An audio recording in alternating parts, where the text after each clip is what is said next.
Dharma, incomparably profound and exquisite, is rarely met with even in hundreds of thousands, millions of countless.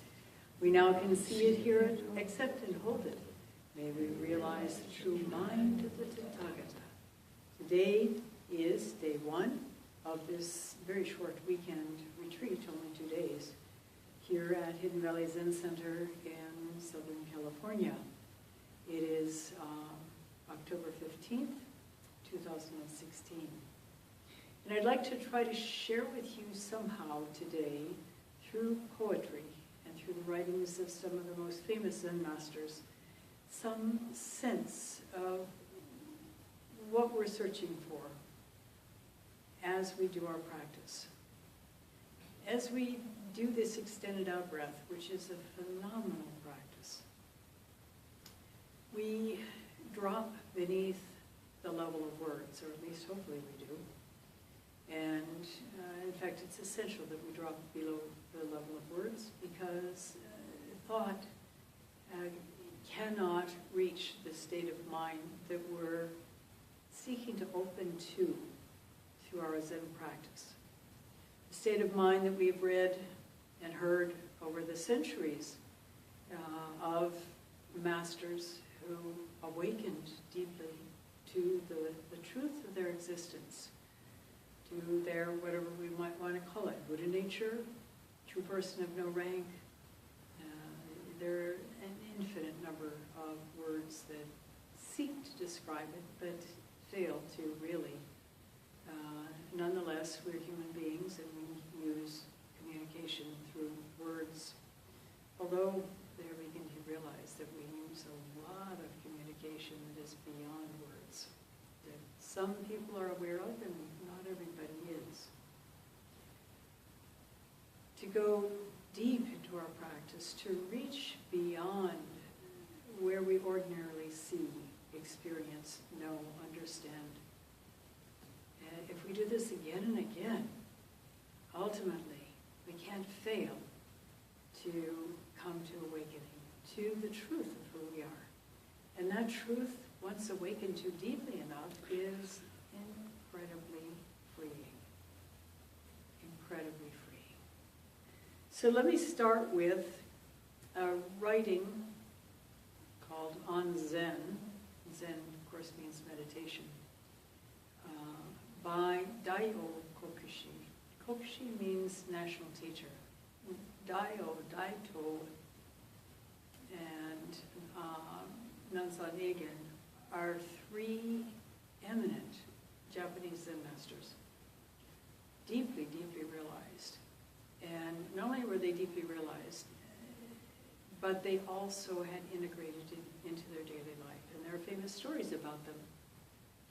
In one case, having finished the formal practice, which is an extended period of practice, 20, 30, 40 years,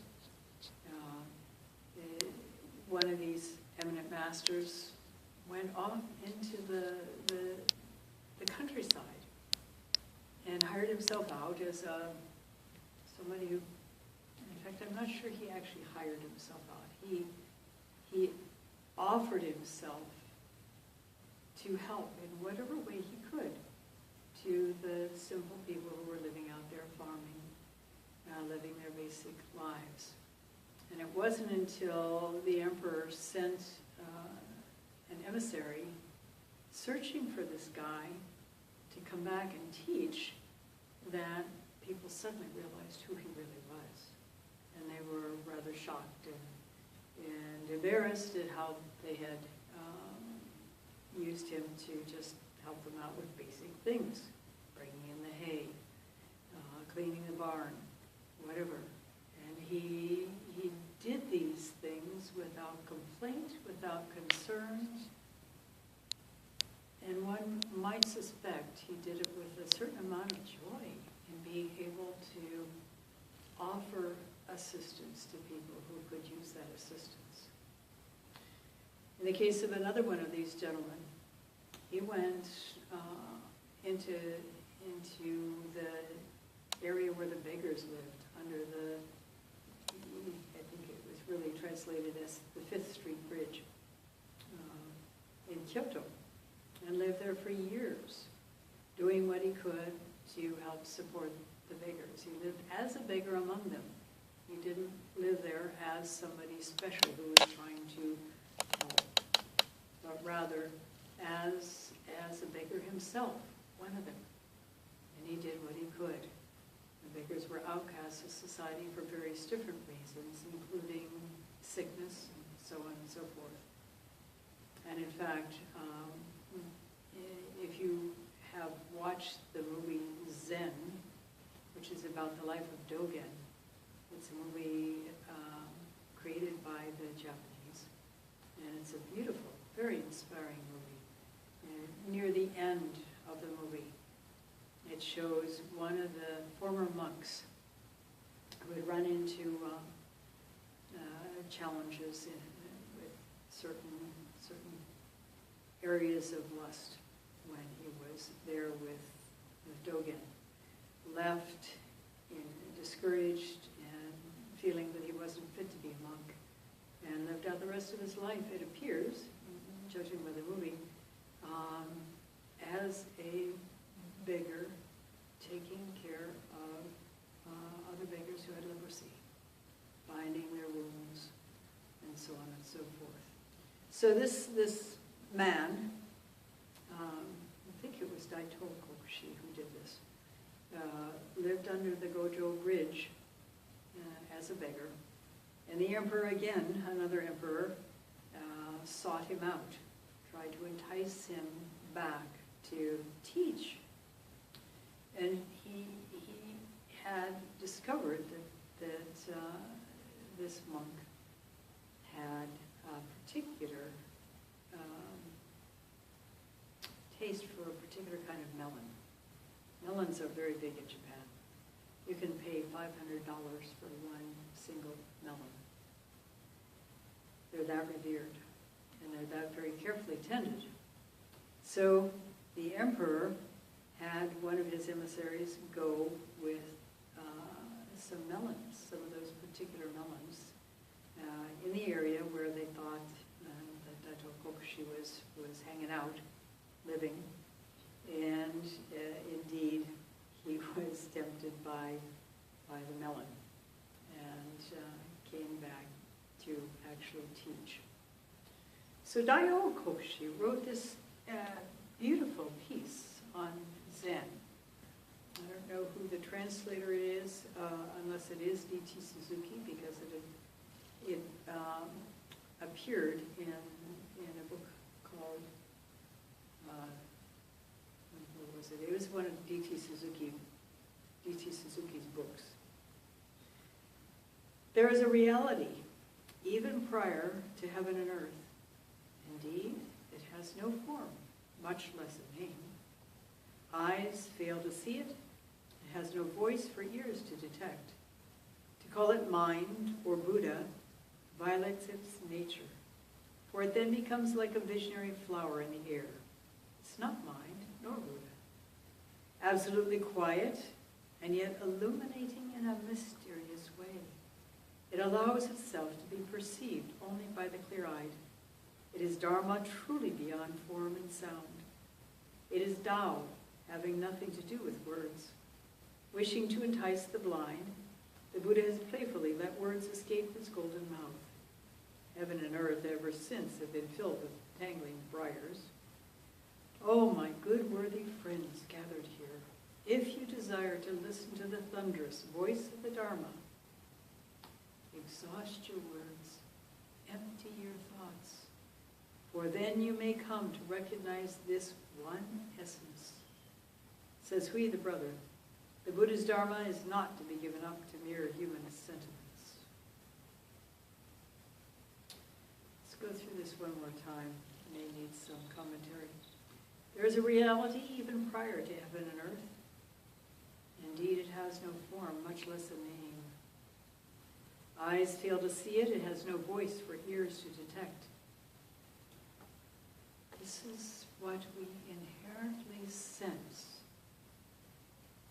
we need to return to.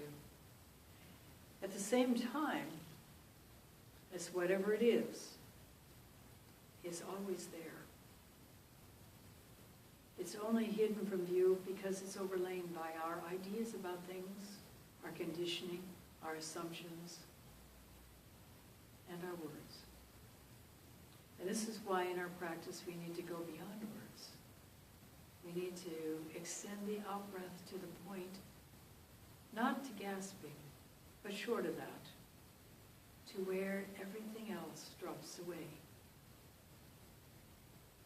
In order to extend the breath that far, you have to let go of everything else.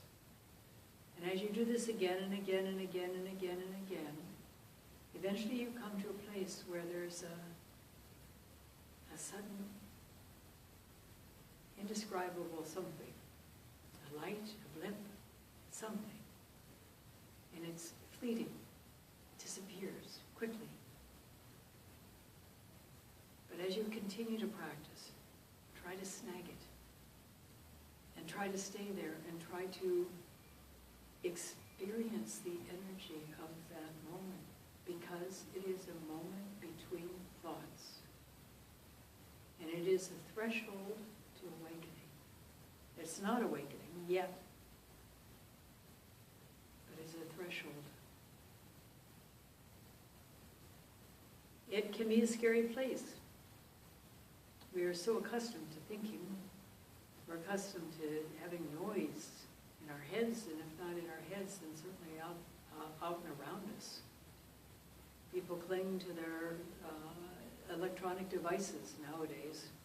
Before that, it was television. Before that, and still, all kinds of other things.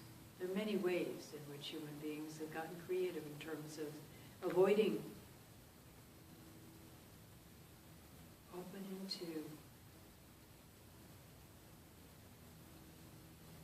what? We don't know what. But along the path it can seem frightening because we are so accustomed to having the barrier of sound or distraction between ourselves and whatever it is, despite the fact that we seek it deeply, we yearn for it. And at some level we know it will be freeing. To call it mind or Buddha violates its nature, because this is indescribable. And to name it, it just freezes it into some kind of abstract form, which is not anything like what it is. For then it becomes like a visionary flower in the air. It's not mind, it's not Buddha.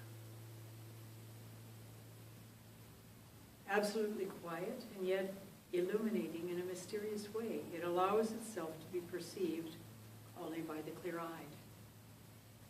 I'm not sure I would even say it that way. Perhaps it's more accurate to say only the clear-eyed are able to perceive it. Because there's not anything about allowing or not allowing in the process. It is Dharma truly beyond form and sound. It is Tao having nothing to do with words. Wishing to entice the blind, the Buddhas playfully let words escape his golden mouth. Because how can we really express it in a way that people can understand it, or at least be inspired by it, without words? There are people who are so aware and so sensitive that it doesn't take words. They just have an understanding, a sense that there's something being communicated beyond words. And I think here of the man Jeremy that Jacques Lassaran, who was the blind man incarcerated in Buchenwald, spoke of. Jeremy the welder from the south of France. An older man, and that's why he was in Buchenwald, because the Nazis at the time did not believe that anybody past 70 deserved to live. And yet there was something special about Jeremy, even in his utter simplicity. He was an ordinary man, but profoundly ordinary. And there was this ineffable quality about him that led people to his space, which was an amazing thing in that extremely overcrowded barracks. And he didn't live long, and he knew he wasn't going to live long. And Jacques only knew him for about 6 weeks before he was put to death. And yet there was something radiant about this man. Words weren't needed in his case. And people followed after him because they hungered for what he knew. And they wanted to know it themselves. The Buddha has playfully let words escape his golden mouth. Heaven and earth have ever since been filled with entangling briars because we get so caught in analyzing, in thinking, in discussing. When Buddhism first went to China, it went many centuries actually before Bodhidharma actually got there. I think it was in the 200-somethings AD that it arrived in China. And it arrived in China as translations of sutras. Sutras being the purported words of the Buddha. And for many, many centuries after that, and still so really, there has been an emphasis on translation, analysis of the sutras. But unfortunately, this takes us far away from actual realization. It wasn't until Bodhidharma came to China, somewhere in the 500s supposedly, that he began to teach Zen meditation. And suddenly there was another deeper avenue to awakening. And some centuries after that, during the golden age of Zen, the time period, many, many great Zen masters arose through this deep practice that Bodhidharma taught. And that is the same practice that we can do today. To continue. All my good worthy friends gathered here, if you desire to listen to the thunderous voice of the Dharma, exhaust your words and empty your thoughts. This is not something we can do with the rational mind. Our thoughts are naturally emptied as we extend the out-breath, and this is one of its gifts. As was said earlier, you cannot extend the out-breath and hang on to stuff. It's impossible. In order to extend the out-breath as far as we need to do it for this practice, everything else has to be let go of. The focus is from the hara. The experience is the bodily experience of breathing out. No ideas about it, no pictures of it. You're not trying to focus on the end of your nose is where the breath comes. You're not trying to follow the breath out and follow the breath in. It is the physical experience of breathing out naturally and then extending that out breath further. Again, you don't want to get to a point of gasping. But if you find yourself seemingly blocked, if it feels like you can only get the breath to here, then tune in even more completely to what the feeling, what the energy is in your body. And if you do it completely enough, that block will be eased and you'll be able to bring the breath on further out.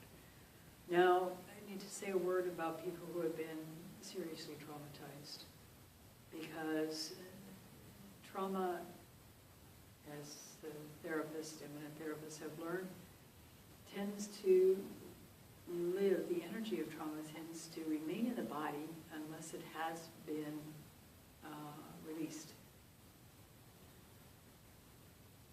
Peter Levine was an animal biologist who later became a psychologist.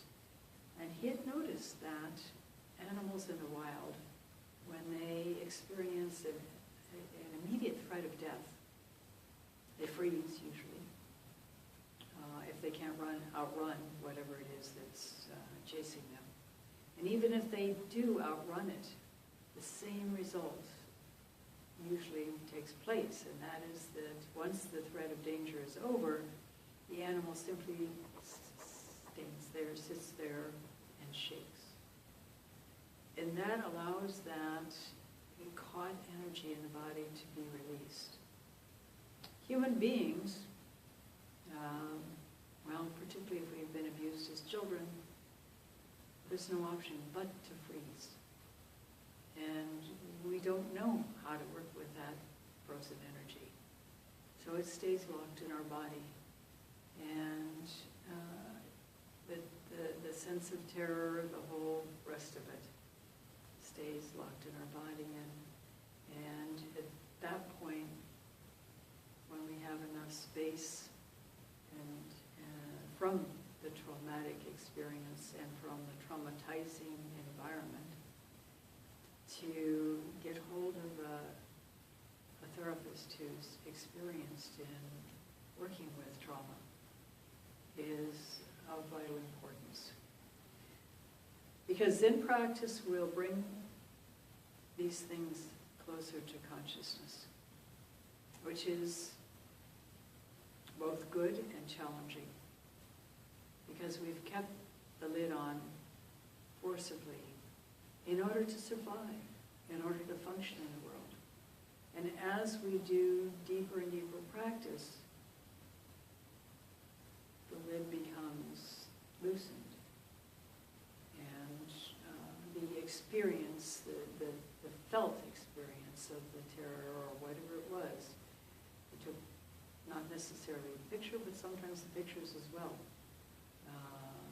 can come to the surface. And that's when you need to have somebody who's very experienced in working with this kind of thing therapeutically to help you work through it. Zazen can make a difference, a huge difference. And with minor repression, that kind of thing can be worked with by simply tuning into the body and feeling the energy. And it's amazing because you go down a certain point, you feel blocked, you feel like you can't breathe in again, you feel stuck, limited, gasping for air, whatever you feel, it doesn't matter. It's a signal that there's something that you're trying to keep hidden, something you're trying to keep out of sight. And as you tune into your body and taste the energy of that sense of being stopped, whatever sense it is, it doesn't matter. But you tune into the energy of it, then it can allow you to go deeper. But again, I have to emphasize the need for significant therapy if you've done anything really big in the background, because it can be incredibly freeing. And the therapists that I know who also do Zen practice have reported unanimously to me that a person who does therapy and Zen practice is able to move forward much faster than someone who only does therapy. So don't be afraid of therapy. It can be, particularly in concert with Zen practice, it can be freeing. The two combined can be incredibly freeing. The freedom is not yet awakening. That's important to recognize. Awakening is a very, very, very deep experience. But it frees one up to move forward in that direction. I'd like to share with you a few more Zen poems, and preface this by saying that, as you already heard, when Zen came, or when Buddhism came, not Zen, but when Buddhism came to China, there was a great intellectual,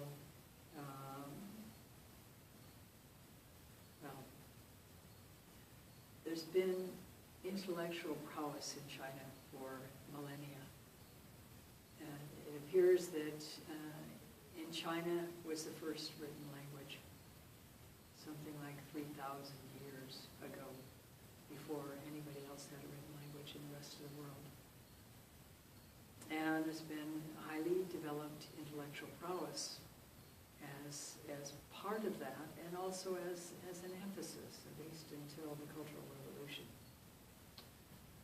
And so there was, at various different times, an emphasis on writing poetry and so on and so forth, even after Zen came to China and people were practicing Zen. That actually took people away from the actual practice and the actual potential for awakening. And here and there, at different times of history, there were masters who understood what was going on, who decried the writing.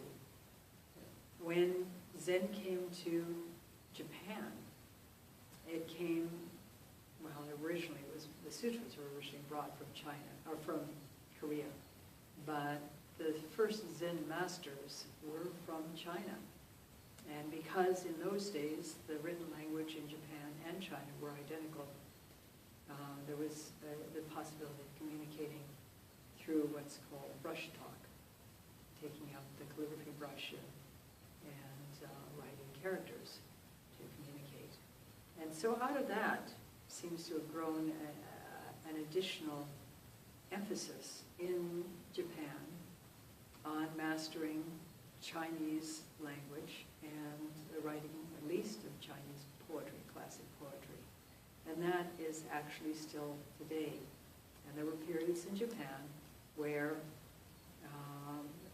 again, sometimes Zen monks would get so carried away with the literary prowess that they felt they could achieve through written Chinese that their Zen practice was largely abandoned.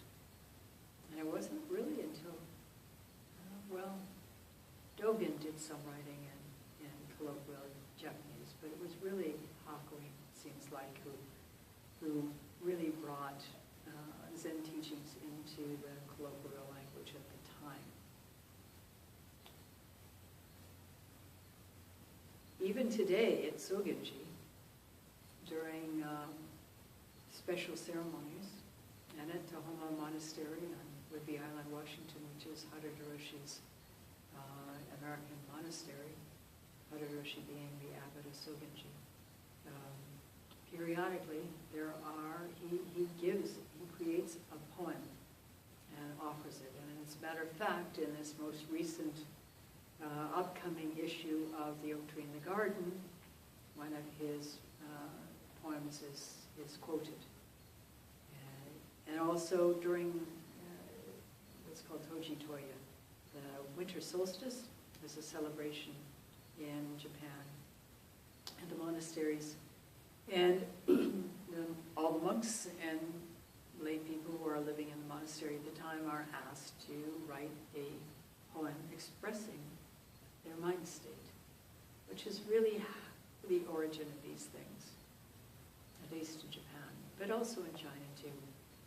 These poems were written as an expression of mind state, of enlightenment, really. And one of the earliest ones of these, if I can find it here in this batch of pages, was actually the Enlightenment story, the Enlightenment poem of the Buddha. And hopefully it is here. Yes, here it is. Through the round of many births I roamed, without reward, without rest, seeking the house builder. Painful as birth, again and again. House builder, you're seen. You will not build a house again. All your rafters are broken. The ridge pole is destroyed, gone to the unformed. The mind has come to the end of craving. That was the Buddha's enlightenment poem. House builder being this set of conditioning that we unwittingly adopt and are exposed to that bring forth conclusions about being somebody with certain attributes and abilities and other things. And that's what overlays this, whatever you want to call it, mind of awakening. And that's also often what will stop us in our tracks, in our practice. So many people, and I was certainly one of them, get to a certain point in practice and we feel like there's no way we can do it. We can't possibly do this work. We don't have what it takes. We can't get enlightened. We're not worthy. Don't believe it. It's not true. Everyone is worthy, without exception. And I thank you for listening. We'll stop now and recite the 4 vows.